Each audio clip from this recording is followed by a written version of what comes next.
Your over thinking is your super power. हाँ, I am an over thinker, और मुझे इस बात का बहुत अफसोस होता है कि भाई ये पावर मुझे पहले क्यों नहीं पता चला। ओवर थिंकिंग की असली पावर पता चलने के बाद आई वाज लाइक, ये पावर थी मेरे पास।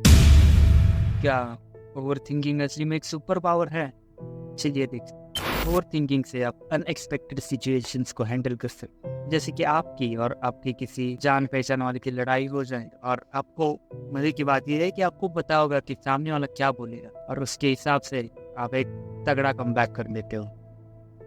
दस आउट के कोल्ड रिप्लाई से आप सामने वाले को कोल्ड कर। Second is future prediction. अगर आप ओवर थिंकिंग करते हो, मैं गारंटी दे सकता हूँ कि आप फ्यूचर के बारे में तो सोचते ही हो। मेरे साथ ऐसा कई बार हुआ कि जो मैंने फ्यूचर के बारे में ऐसा सिनारियो बनाया, लगभग वैसा ही सिनारियो हो जाता है, पता नहीं कैसे। और जो मैंने ओवर थिंकिंग की थी, जो मैंने माइंड में मेरे सिनारियो बनाया था, लगभग वैसा ही सिनारियो उसके 1 महीने बाद या कुछ हफ्ते बाद मुझे दिखता है। इसकी वजह से आप आने वाली कंडीशंस के लिए पहले से ही तैयार रहते। You will always have a plan B. Let's suppose आपके स्कूल में एक फंक्शन है। फंक्शन में कुछ ऐसा हो जाता है कि आपको स्टेज पर जाके परफॉर्म कर, आपको ये पहले से पता नहीं होता कि आपको परफॉर्म करना है। रैंडमली आपका नाम लिया जाता है। अब आप मुझे पूछो, इसमें ओवर थिंकिंग का क्या? और ओवर थिंकिंग से आप पहले सीख सकते हो। अगर आपको सामने बुलाया भी जाता है तो स्टेज पर जाने के बाद कुछ स्टैमरिंग या फंबलिंग हुई तो क्या करो? ये आपने पहले से ही सोचा।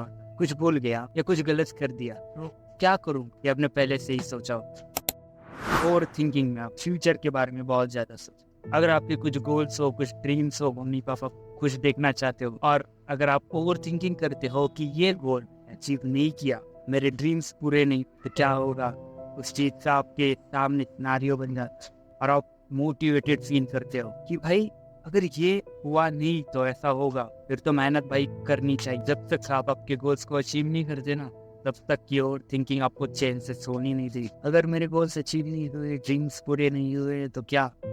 ओवर थिंकिंग ये जो सवाल है ना, वो आपको आते रहेंगे, मोटिवेट करते रहेंगे, एक फ्यूल की तरह काम करेंगे। भगवान ने ऐसे ही नहीं दिए ओवर थिंकिंग। जो भी हमारे में है, जो भी इस दुनिया में है, कुछ कारण है उसका। ये ओवर थिंकिंग जितना आपको उस गोल के बारे में सोचने के लिए मजबूर कर देगी ना, उतना आप इस गोल के करीब जाते रहो, और एक ना एक दिन अचीव कर ही दो।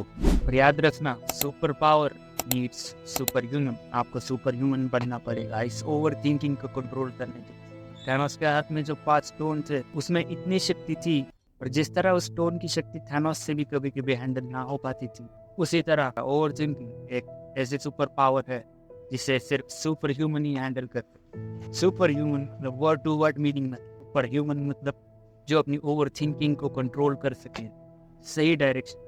और ओवर थिंकिंग को सही डायरेक्शन में कैसे ले, उसे कैसे यूज करें, इस टॉपिक पर मैं दूसरी वीडियो पर, जिसमें आपको बताऊंगा कि how to use your super power overthinking. याद रखना, अगर आप अपनी सुपर पावर ओवर थिंकिंग को सही तरह से यूज करना सीख गए, यू विल बी अनबीटेबल।